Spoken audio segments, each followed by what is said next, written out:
Muy bien. Las rebeliones indígenas entonces del siglo XVIII, ya vamos a ver sus puntos y datos importantes de los cuales vamos a tener de esta manera, ¿no? Entonces, esto también es conocido como el siglo de las revelaciones porque se dieron más de 100 levantamientos indígenas, ya lo que va a ser en búsqueda de su libertad, en búsqueda de esa opresión.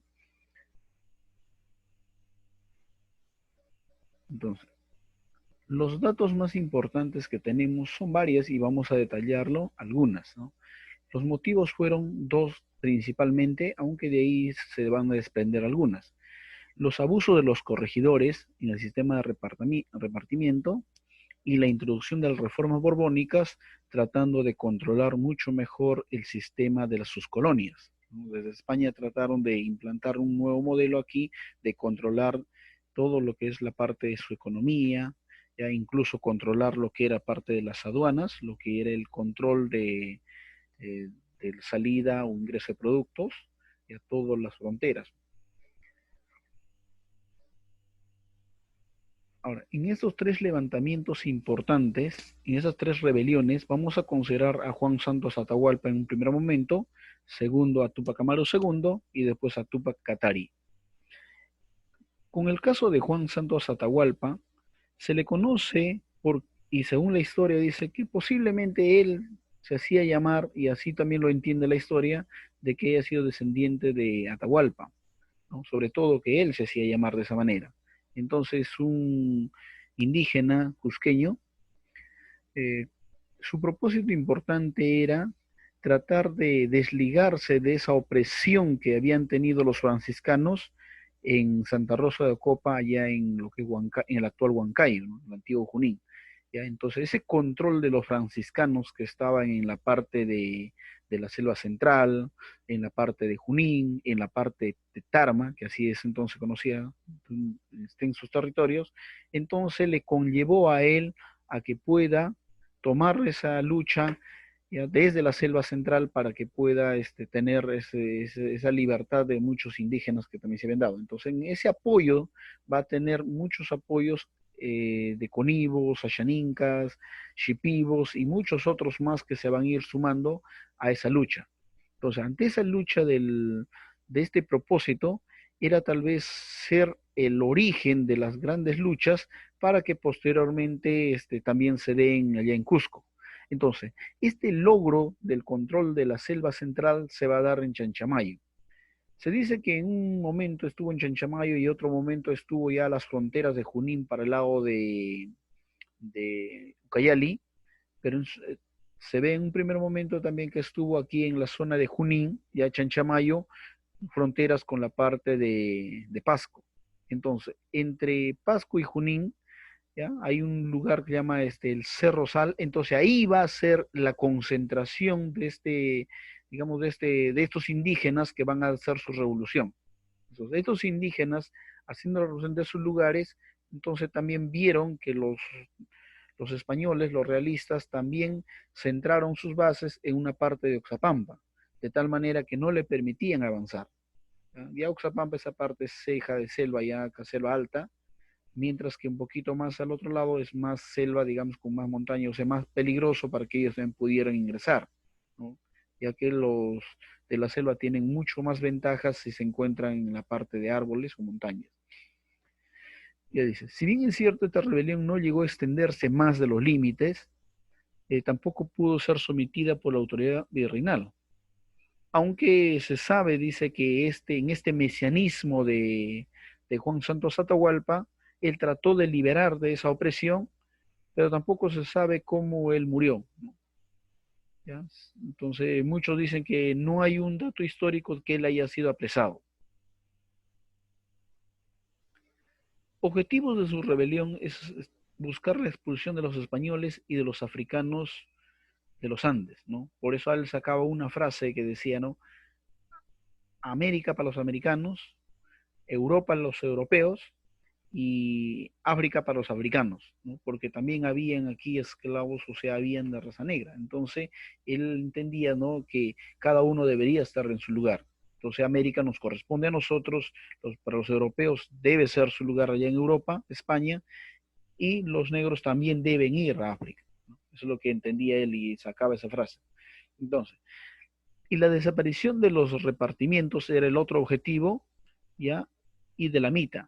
Entonces, en los obrajes, que así se conocen, ¿no? Los trabajos fuertes, que era muy conocido tal vez como las cárceles, algunos lo dicen, por un lado la mitad en las minas, donde tenían que ingresar más o menos 150 metros hasta más, y después cargado de mineral tenían que salir. Por otro lado estaban las mitas obrajes donde trabajaban en las textilerías. Entonces trabajar en esas textilerías le originaba un trabajo bastante rígido. Muchos dicen que era mucho, hasta lo más rígido tal vez que el trabajo de las minas, ¿no? Entonces eso era un poco complicado para su tiempo. Otro punto era instaurar el nuevo orden basado en las tradiciones prehispánicas. Entonces, lo que él trató en cierta manera, dicen, no tampoco desligarse del todo de lo que era el dominio de la fe cristiana, sino que ellos pudieran controlar. Y también, por otro lado, con ellos van a hacer un nacionalismo fuerte. Entonces, ¿cómo nace el nacionalismo? Leyendo lo que había esa lectura de los comentarios reales, entonces lecturas así, ¿no? De Ollantay, de tal manera que empiezan a hacer el nacionalismo. Ahora, muchos dicen que ese patriotismo de ellos no se había perdido, porque cuando ya van viendo la historia, aun cuando están trabajando en los obrajes, donde un poco salario se les daba, ese patriotismo no había perdido. Más bien muchos dicen que eso debe haber acrecentado su patriotismo en ellos, por justamente, justo viendo ese caso de la opresión que están sufriendo, ¿no? Muy bien. El desarrollo mismo de esto se dio, de estas batallas acerca de Juan Santos Atahualpa, su incursión sobre las tropas virreinales allá en la selva central, ¿no? Después de década, más o menos aproximadamente 15 años duró estas rebeliones. Entonces, estas milicias hacen donde que el virrey va a abandonar las zonas atrincheradas ya y se va a dar en los límites de Oxapampa, ahí se van a atrincherar después ya. Entonces, esta expansión de los movimientos también de Juan Santos Atahualpa va a extenderse a otras regiones y va a ser el preámbulo para lo que va a ser más adelante las rebeliones indígenas por la parte de Cusco, aquí también una parte en Lima, la parte de Puno y ya incluso lo que era La Paz, el Alto Perú, ¿no? Entonces nunca fue capturado, aunque mucho se dice que esta fuerza, esta rebelión ya tuvo su decadencia en el año 1756, ¿no? A la muerte de Juan Santos Atahualpa. Por otro lado, tenemos a Túpac Amaru II. Las rebeliones de Juan Santos Atahualpa fue violenta, que sacudió parte de lo que es la selva central y esto influenció también a lo que va a ser las grandes tomas allá en Cusco. Entonces, se sobreentiende un dato histórico del 4 de noviembre del año 1780, donde José Gabriel Condorcanqui, este gran curaca o cacique allá de Tinta, trata de tener sus grandes batallas. Algunas batallas lo perdió, pero una de las batallas importantes que a él se le considera es la batalla de Tangarará.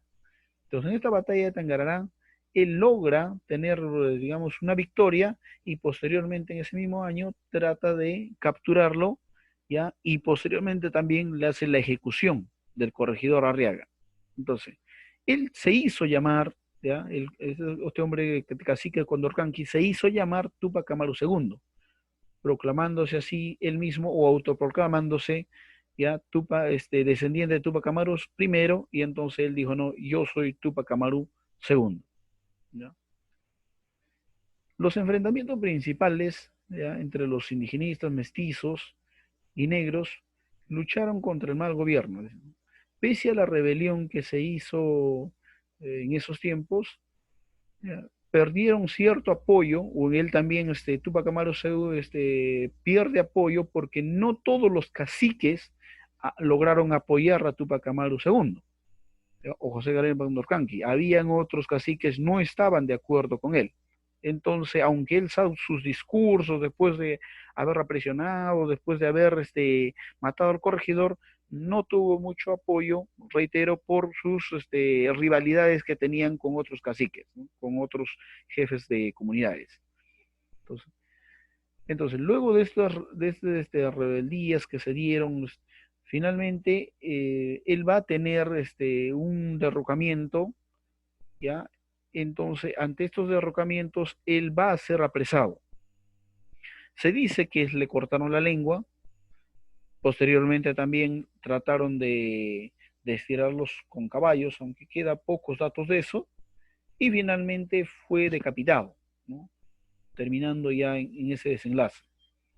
Entonces, la ejecución de él, ya aquí lo podemos ver, ¿no? Luego de cortar la lengua, después del intento fallido de descuartizarlo, finalmente vemos bueno, no se ve la imagen, pero ya se dice que él fue decapitado en el año 1781. Entonces, él tuvo aproximadamente unos 10 años digamos, de estas luchas que se dio para que finalmente él pueda terminar. Ahora, en el otro punto estaríamos viendo la rebelión allá en el Alto Perú, ya de Julián Apaza.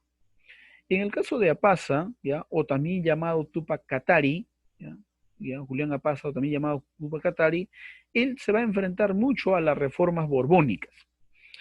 Eh, en el caso del Alto Perú se dice que ya para los tiempos de Tupac Katari, en sus últimos a partir del año 1781, mucho más antes, los que estaban liderando, ya recogiendo incluso los impuestos que daban, no eran los curacas, sino eran personas descendientes de los españoles. Y esto había molestado mucho a algunos caciques, había incomodado mucho, entonces de tal manera que se va a empezar a producir las revueltas allá en el Alto Perú, ¿no? Entonces lo que hace Tupac Katari con otros caciques, tratan de tomar la paz, ¿ya? Y muchos caciques murieron ya en ese cerco que hicieron sobre la paz. Pero después unos últimos de los que se levantó fue Julián Apaza, ¿no? ¿Ya? Hasta su muerte que se va a dar en el año 1781 también. Entonces, él es uno de los hombres más importantes que va a hacer esa lucha, ¿ya? En respuesta a la mala administración que estaban llevando allá en La Paz, en el Alto Perú. Entonces, vamos a ver todavía otros datos importantes que por aquí lo tenía. Entonces, vamos a centrarnos en un hombre muy conocido ya de las rebeliones de Juan Santos Atahualpa. Vamos a ver algunas imágenes con algunos gráficos que está, ¿ya? Muy bien. El Gran Pajonal, como así se le conoce de Juan Santos Atahualpa, ¿ya? Este Gran Pajonal estuvo cuando él va a ser una de las fuertes, él tuvo varios enfrentamientos con los realistas, pero uno de los enfrentamientos que le dio mucho más vida a ellos o ver que su lucha estaba teniendo ciertas ventajas, era cuando ellos atacan al Alto Quimiri, ¿no?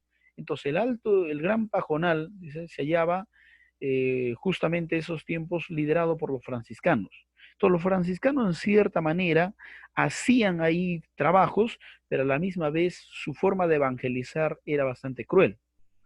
Eso es lo que va a molestar a Juan Santos Atahualpa y va a hacer digamos, esa forma de allá de inmiscuirse sería en lo que es la selva central. ¿Ya? Ahí vemos, ¿no? Un caudillo probablemente que nació en Cusco, fue educado por los jesuitas. Ahora, en esta parte quisiéramos nosotros ver, ¿no?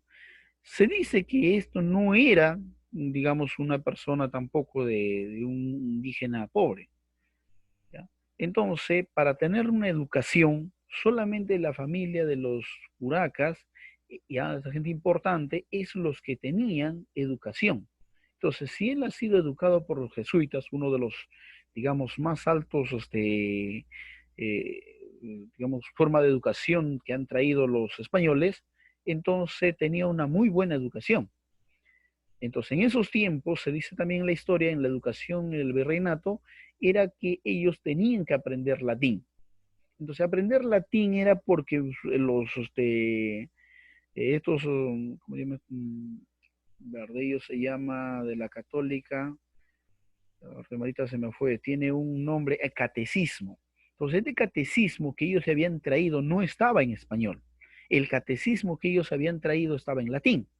Entonces, cuando ellos querían enseñar ya en sus escuelas que había para curacas, entonces ellos enseñaban el latín en un primer momento para que puedan aprender lo que era este catecismo. Entonces, también se dice que él debe haber viajado a Europa y África. Entonces, en su retorno, él ingresa a lo que es la parte de Tarma, que así se conocía, toda esa parte de lo que está el día de hoy, la parte incluso de Jauja, eso anteriormente no era Junín, era Tarma.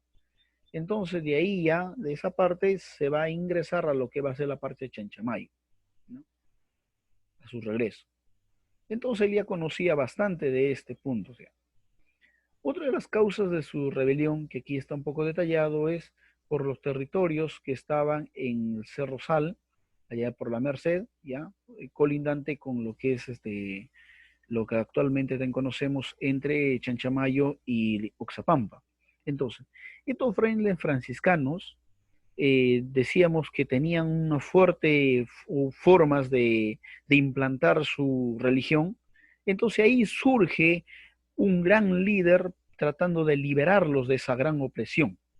Este líder, conocido como Juan Santos Atahualpa, va a ser un movimiento, ¿ya?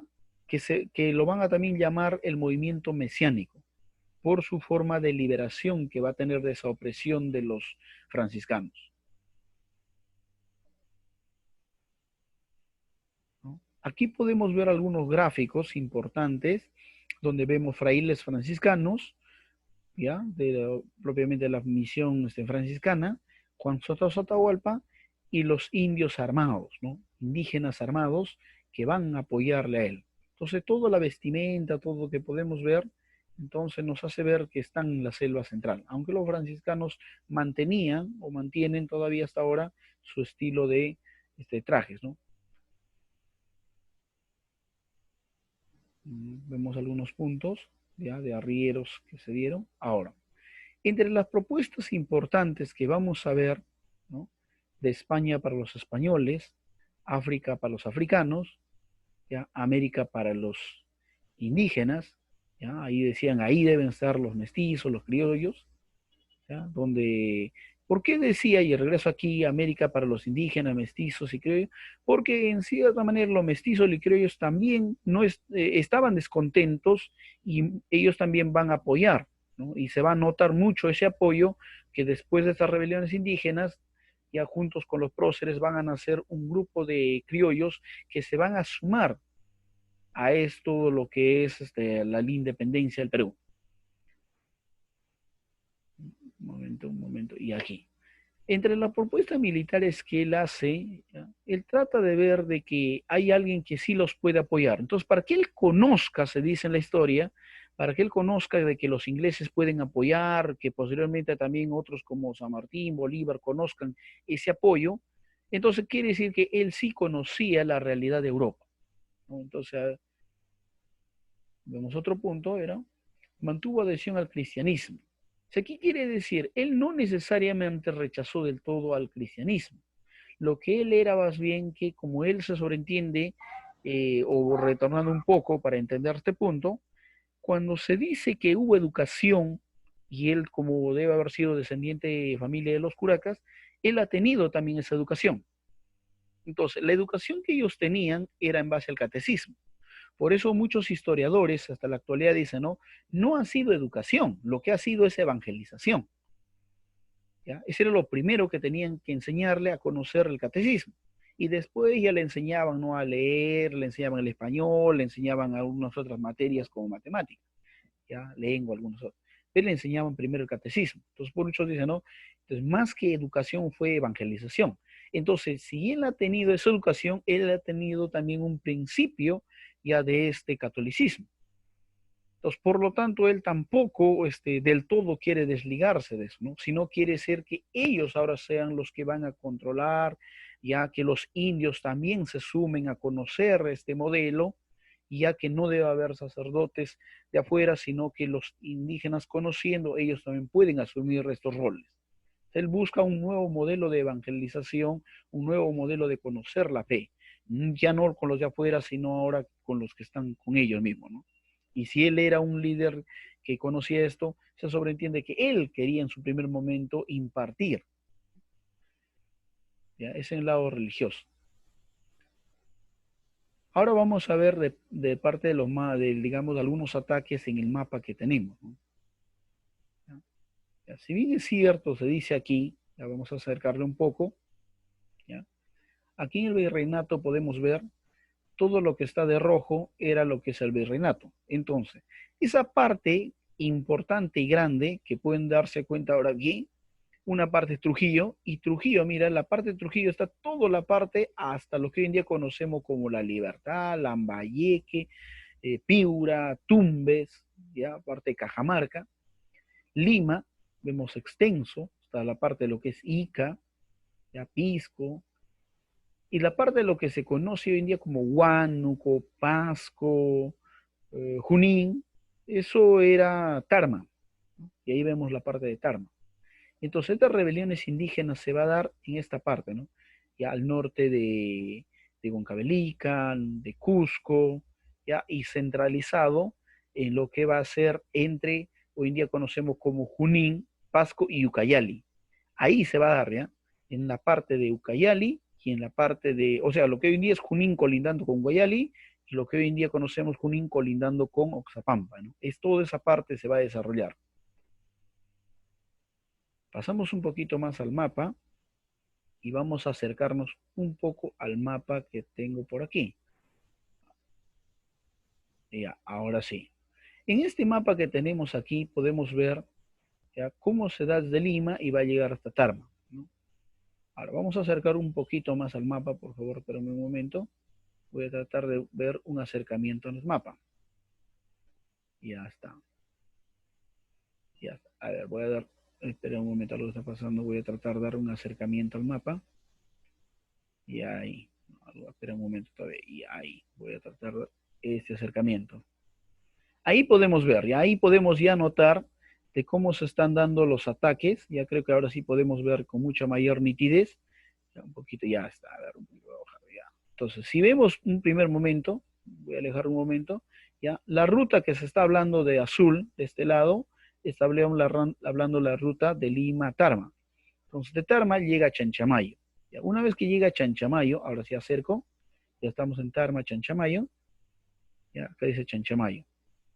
Entonces, aquí podemos nosotros ver ya el río Paucartambo.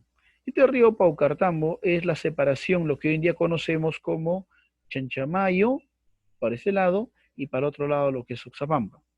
Entonces, en esa colinda, por ahí se encuentra Cerro Sal, ¿no? Es un cerro de sal, hasta el día de hoy existe ese cerro de sal, ¿ya? Entonces ahí podemos ver los ataques que se van a dar. Me voy a acercar un poquito más. Ay, espérame un momento, por favor. Ya, mejor lo voy a hacer así y vamos a verlos. Ya, ahí vemos los ataques que se dan. Entonces, los ataques de Juan Santos Atahualpa desde ese lugar concentrado, ya del Cerro Sal, ahí vemos sobre Quisipango, un primer ataque, ya vemos un ataque sobre Chinchamayo, y uno lo más fuerte va a ser sobre el Alto Quimiri, ¿ya? Sobre el Alto Quimiri, y ahí vemos sobre el Alto Quimiri, ¿no?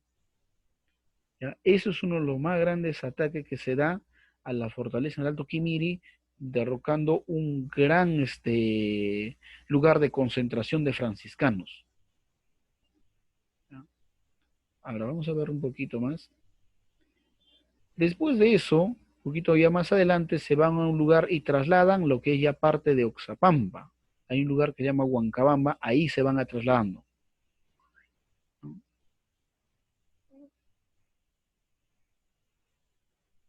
Muy bien.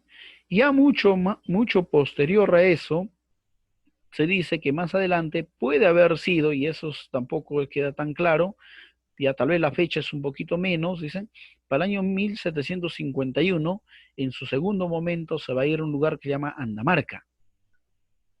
¿ya? Y eso ya está saliendo, ya lo que va a ser casi para la parte del río Urubamba.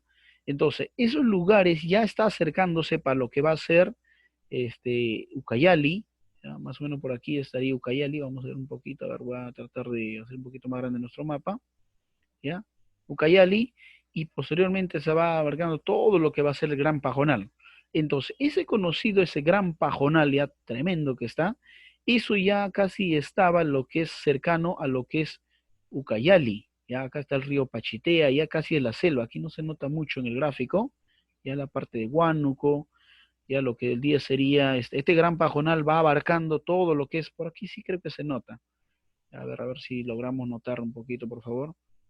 Ya acá está Satipo, Pangoa, ¿ya? Y estas partes ya lo que es terminando la colinda, lo que es Junín, y va llegando a lo que es la colinda con el Ucayali. Toda esa parte estaba el Gran Pajonal. Ahí va a tener una gran concentración lo que es Juan Santos Atahualpa, en el Gran Pajonal. Y mucho se dice que eso va a ser posterior, ¿no? Ya, posterior. Su primer ataque fue en esta parte y segundo momento fue ahí. ¿Ya? ¿Ya? Y ahí podemos ver, ¿no? Aunque el gráfico no nos ayudó mucho, ¿ya? Se puede ver. Ahora, viendo ya la parte de la conclusión para algunas preguntas, sería, la rebelión de Juan Sotogualpa tuvo una gran repercusión en la selva, selva central y la selva casi oriental también, y es considerado como uno de los rebeldes, digamos, más fuertes que tuvo, ya donde nunca fue derrotado por los españoles, más bien hizo debilitar fuerte, hizo temblar a los españoles, y esta fue una de las rebeliones, de los movimientos que se ha registrado en la selva central. ¿Ya? O sea, quiere decir que esto sirvió de precedente para muchas otras rebeliones que se van a dar, ¿no?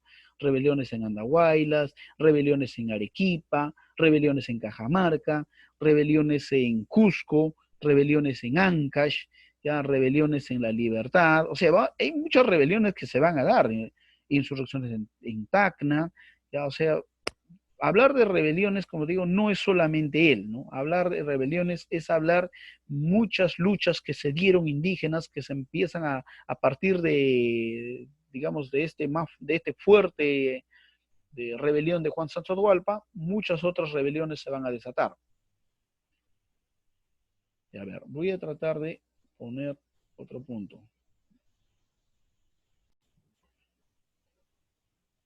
Ponemos a ver un momento, un momento, un momento.